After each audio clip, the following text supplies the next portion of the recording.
What's happening, everybody? Steve here, Cars with Steve, and today I'm going to show you everything you need to know about the media screen inside of the 2022 Hyundai Palisade. We're going to go through everything: how to use factory navigation, setting up an Android and iPhone device, connecting to CarPlay, and everything in between. So let's dive into it, have a little bit of fun, and see what's going on with that media screen. Next up, take a peek at the media screen for the vehicle. So this is going to be a full walk around so you can learn literally everything you need to know. But starting off very top left hand side, we can switch between different users. We just go change user. We can switch between driver 1, 2, etc. We can change out languages, all that fun stuff.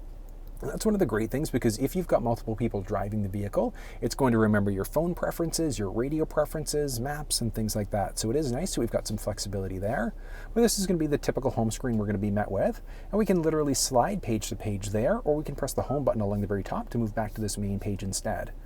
Swiping over, we've got a little button along the top there where we can turn the display off and get a blank screen. We've got the option of adding in clocks and things like that as well. I'll show you that in a minute. We can edit the home icons as well. So if you have a preference for how these things look, how they're displayed, etc., we can do that. If you kind of drag and drop a little bit too much, you can just reset it to bring it back to the factory default instead. And then we can look at our QR code for our user manual. So literally all we're going to do is just press QR code, and then we would just pull up our phone there. And it's just going to scan, and as you can see there, so it's asking us to launch into that app. So we do have that option there, which is definitely a nice thing. And moving back to the home screen again. So let's literally just kind of go one by one in order to figure out exactly what's going on. So starting off with our map button there first. So you can see we do have our map, and it is very, very responsive there. We can literally do a pinch to zoom as well if we want to, and we can literally use this to drag and drop and set different destinations and waypoints and things like that as well. So we can save it as a favorite. We can hit set as destination. And as you can see there, it's going to show the destination with a few different route options available there as well. Now, one of the great things is the map itself actually shows up in the cluster screen there, so it is nice that we can see exactly what directions we need to take without having to actually turn off to the side and look at the map. But as you can see, we can add in waypoints, we can look at different options to avoid freeways, toll roads, and things like that. Pressing back brings us back to this main screen. We can push this button along the side to get a little bit of a split screen there instead, so you do have some options there. Moving back out, we can jump back to the home screen. We can increase or decrease this way if we wanted to. We've got some nav options there for our volume, our sound effects, and then we can also have our priority. So what's going to happen is if we've got this one selected and we're coming to an upcoming turn, all of the system volumes will lower off there instead, so that you can hear the upcoming guidance that's available. And like I said, we've got options for the actual guidance there, so we can choose which way we'd like to, and then we simply hit start guidance. There we go, so it's starting up. So as you can see, we can figure out exactly how long it's going to take for us to get there, our approximate time. We can pause the route out, or we can also bring our menu back up there as well. To look at nearby point of interest icons, we can save it as a favorite. We can look for traffic, which no traffic events on our route right now, which is great. And then we can just go back into our main map.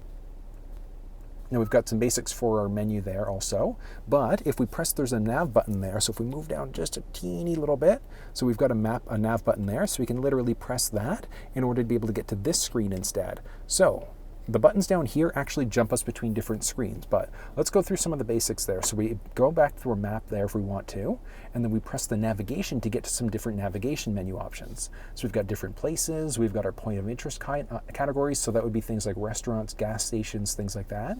We can look at our previous destinations, our address book, so we can literally set up our home address, work address, and different favorites and things like that. Moving back, we've got different Hyundai dealerships. We've got an active route right now. We can cancel it out. We can add in our addresses there, or we can also set up our favorites down along the bottom here as well. We've got our route overview, which as of right now, we've got a route going on, so we can see what's going on. We've got our route info, avoid, etc. Moving back, we've got the option of editing the route, looking at all of our different route options, and we can start guidance again, etc. So if we start guidance will start now.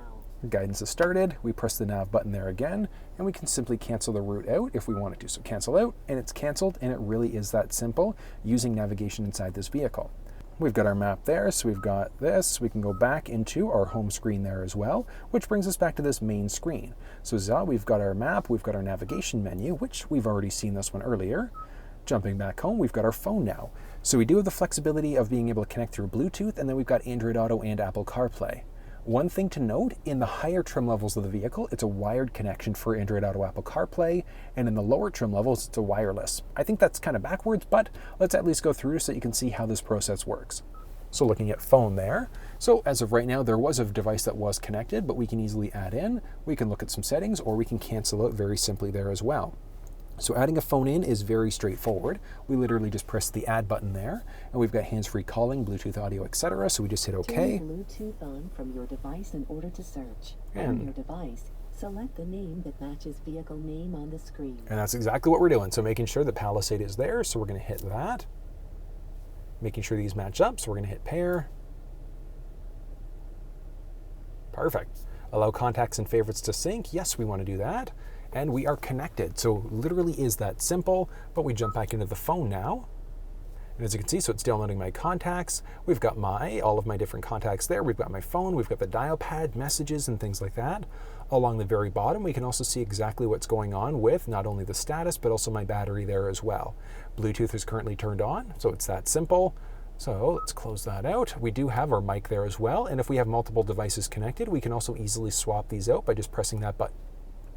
Now, one of the great things is that we could just go to setup there along the very bottom, and we've got a few different options there. So we've got our navigation sound, device connections, and a few other things. So we go device connections, we've got our Bluetooth connections, auto connect priority. So if you have multiple phones connected to the vehicle, we can literally just kind of do a drag and drop in order to bring our preferred phone to the top to connect to first.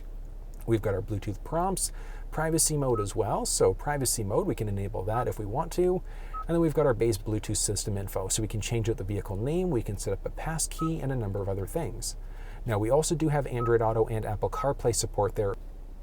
One thing to note, Android Auto split screen. Sometimes I notice that the full screen option doesn't work just on Android Auto, but Apple CarPlay, the split screen, full screen does work. So now we are connected to the iPhone, so let's go ahead and set up Apple CarPlay. So it's very straightforward to be able to do that.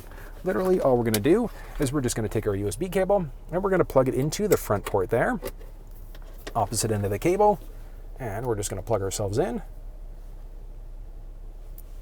And do we want to allow CarPlay while the phone is locked? Yeah, we want to do that. So we're going to hit allow. We have to hit next there and OK for the settings as well.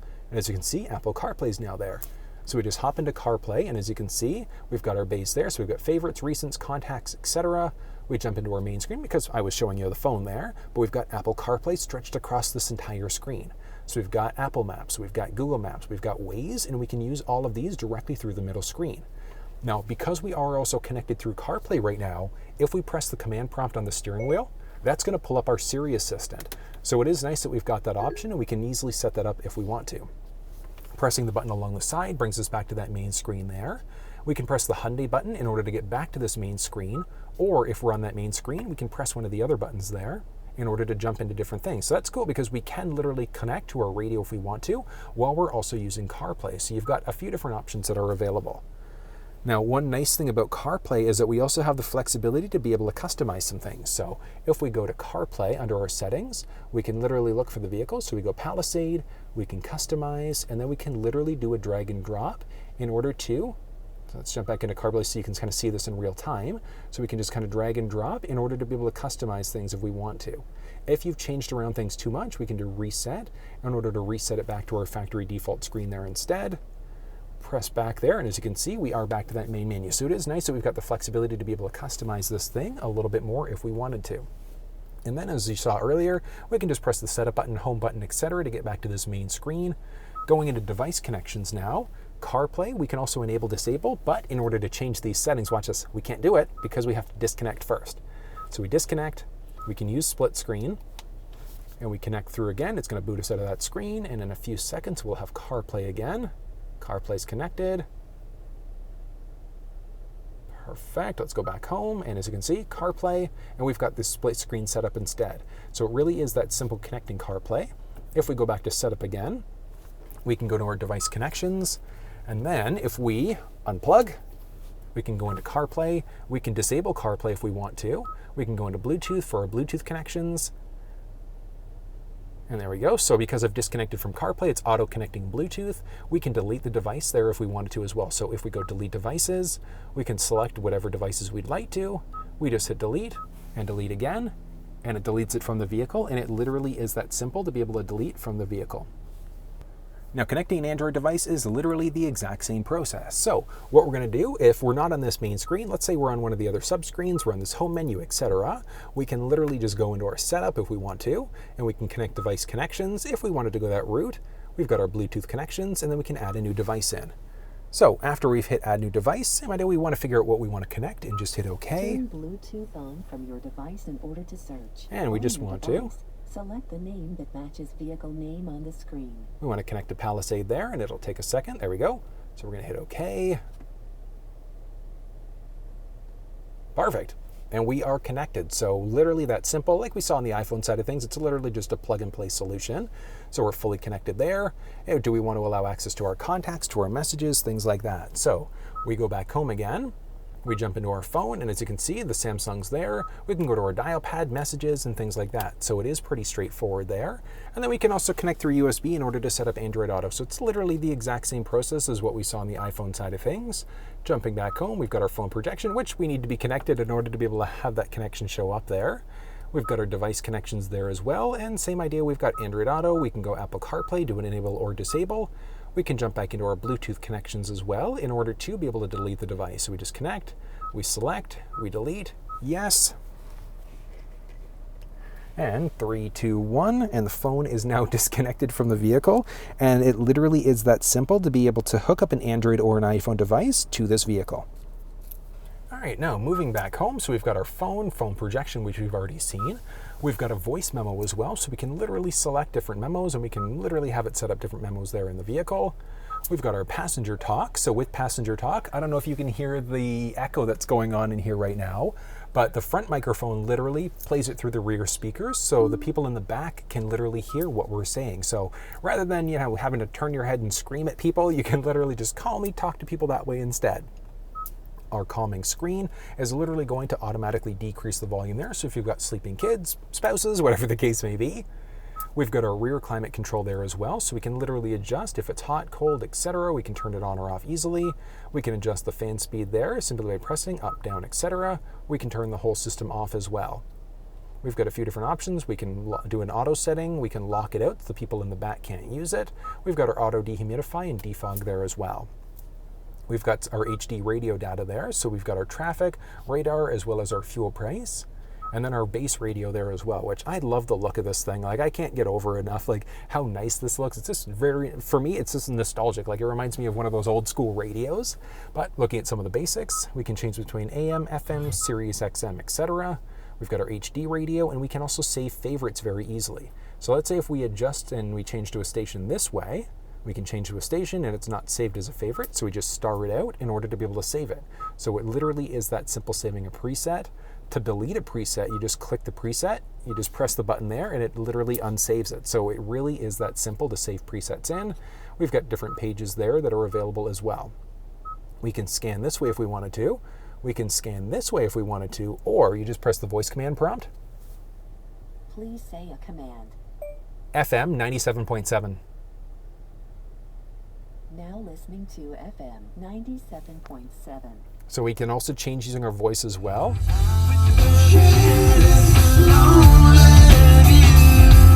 And that volume is absolutely incredible. So I love what they've done with this vehicle and the way that this thing sounds. But we do have our base for our radio there as well. So pretty straightforward.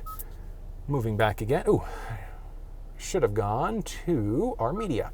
So as you can see, media, we've got AM, FM, Sirius XM, Sounds of Nature. We've got different audio sources there as well. So we do have a lot of different options that are available. And I say base, there are a ton of options here though. So we can get to the setup by going that way, or we can press the setup button down here instead, and that jumps us into the vehicle setup.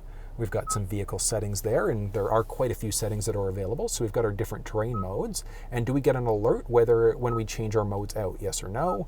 We've got some options for our climate, so our ventilation. Do we want to have it auto ventilate, auto defrost, defog, etc.? And then we've got our climate features, so we can lock out the rear climate, and we've got our rear climate controls. We've got some seat settings there, so as the position of the seat changes, do we get an alert, yes or no? Our third row back folding, yes or no, so we can unfold, etc. From the inside here, which is kind of neat. And then we've got our seating access there as well. And that's going to be for the actual driver's seat itself. So as we go to turn the vehicle off, it's literally going to back the seat up so we can get into the seat a little bit easier. Moving back, we've got some convenient settings. So our rear occupant alert. So when we go to turn the vehicle off, a message is going to come up in the cluster letting us know. We've got our welcome light, and then we've also got our rear wiper when in reverse. So if we have the setting turned on, when our front wipers are going and we put the vehicle in reverse, our rear wiper will automatically turn on. Great convenient setting there. We've got some advanced navigation settings. So we've got our map. So we've got map display. Do we want to have a 3D display? Do we want it to auto scale as it comes up to an upcoming turn? We've got our size, so our large or standard size. Do we want the color to be different options? So we've got a few different options there, which is kind of neat. Point of interest display. Do we want to show every option or do we want to show specific ones? So the point of interest are just little icons letting us know of different like gas stations and things like that that are available. We've got some other information. So our route guidance, do we want to show the different colors as our map shows, as we're coming along our map there? We've got our vehicle symbol, so we can change that out. We've got our units, so kilometers or miles. We've got our vehicle speed. Do we want to show that inside of the map display? We want our detailed view, and then do we also want to show speed limits on the roads that we're traveling on? We've got some map scales, so as we go and we're hitting different speeds, do we want to have the map scale on different options there? So we have quite a little bit of flexibility. And do we also want to auto recenter the map? We've got some guidance options. So do we want to show either the interval or the cumulative distance that we've traveled? We've got our voice guidance there as well, so we can mute out if we'd like to. Border crossing, are we coming to an upcoming border, yes or no? And then do we want to show the route overview while the vehicle stopped? We've got some options for our alerts, and then some other ones, so things like previous destinations, which is actually a neat one, so we can save it if we want to, or we can automatically have the vehicle recommend a destination. We've got our fuel price info, user data, and some GPS info there. Next up is our sound settings. So we've got our quantum logic, our bass boost there as well. The positioning, so we can literally adjust as necessary there if we want to. Our tuning, we can change out the treble, mid-range, and bass. Driving guidance, so literally what's going to happen is on each one of these, so parking safety, it's going to lower every other volume in order to make sure that we can hear our reverse sensors there. Same idea with navigation. Do we want to mute the navigation guidance and things like that as well? So we can kind of mute out each system that we have, each volume that we want to. But this is kind of neat because now each sub volume, we can literally select how loud or how quiet each individual thing is. So our ringtone as a call's coming in, our voice prompts, the beeping that we're getting there as well, we can literally adjust the volume for everything. So I love that we've got so much flexibility inside of this. Our connected device, same idea, so Android Auto, Apple CarPlay, etc. How loud do we want each one of these sub-volumes to be? And then moving back, we've got our speed-dependent volume firstly. So if we're going faster, it's literally going to adjust the speed as necessary. And then we can also limit the volume. So if we've got the radio cranked and we go to turn the vehicle off, it's going to lower the volume so that it's not cranked for us there. Moving back again, we've got our device connections, which we've already seen this. So our command prompts, etc. Our user profiles, which same idea, we saw that at first. So as different profiles are created, they will be stored there. We can change users, etc. We've got our voice recognition. So voice recognition, beginner, normal, or expert. Beginner means we're always going to get notifications. So watch this. Please say a command. FM 94.9. Now listening to FM 94.9. Okay, so we got a notification letting us know that it was changing the station. Expert mode, we just won't get as many notifications. So which way you go is going to be up to you. And we've got our display settings there as well. So display, we've got automatic, daylight, or nighttime. So automatic means it's going to flip us between the daytime or the nighttime mode, just depending on how bright it is outside. And then we've got our illumination. Blue light filter is standard, so we could use the blue filter, and we can literally set it for certain times of the day as well. So you're driving home later on at night, typically, you can schedule it so that blue light filter is on. And then we've also got our analog, digital clock, etc. And that's when we go to turn the display off. So if we go to the home screen for a second, we turn the display off. So you can see there, we've got our timing there instead. So it was blank before, but we've got the time, and we can literally set it up so that it's got some different options there. So we can have it so that there's nothing there, so it's just nothing, or we've got an analog or a digital clock. We've got our home screen, which we've already seen that. We can literally adjust what's going on with the icons. And then we've got some different split screen options. So what's actually showing up on the split screen, and in which order is it showing up? Media notification, so as we're changing media, it's going to let us know. That's going to be the basics of the display. We've got individual buttons that we can set up. So we've got a button right here that we can set up. And then we've also got a steering wheel button. So we can set up the button to do different things for us. So we've got a few different options there. Moving back, we've got our blue link, which blue link, there we go. So as you can see, feature enrollment. So we do have the option of enrolling to that if we'd like to. And we literally have to connect through in order to do that. So blue link, we do have the option of downloading an app on our phone to be able to do certain things there as well. Moving back, we've got some general settings. So general, we've got our model number, we've got our system info, we've got our data, date and time, so we can set a GPS location, daylight savings time, do we want to take that into account as well? We can go our 12 or 24-hour mode. Language, do we want English, French, Spanish, or Korean? Keyboard, we've got a few different options there, and then our media. And then we can also do a reset, so we can reset everything, reset just the guest data, etc. So if you're selling the vehicle, you just go reset all in order to reset everything in the vehicle. And I believe, yeah, so that's going to be the basics of the setup. Moving back again, we've got a few other options. So our sounds of nature is exactly that. So let's go warm fireplace. So we've got a nice ambient noise there instead. So you could literally set this up as you'd like to, just to kind of give you a little bit of a different feel. So if you prefer those ambient noises, you've got the option to be able to easily set that up if you'd like to. And then moving back again, we've also got our blue link, which we saw that one earlier, but we've got our weather, diagnostics, maintenance, and things like that. And then we've got our QR code scan in order to get into our user manual. So that was kind of neat, right? I do wish that in the higher trim levels it was wireless Android Auto and Apple CarPlay. Unfortunately, not there yet. So hopefully in the next year or two, Hyundai will introduce that for the entire vehicle lineup. But if you have any questions, ran into any problems, drop them in the comment section below and let me know. More than willing to talk you through any problems that you might be having. But if you enjoyed the video, thumbs up and share it with your social networks. And until I see you next time, take care.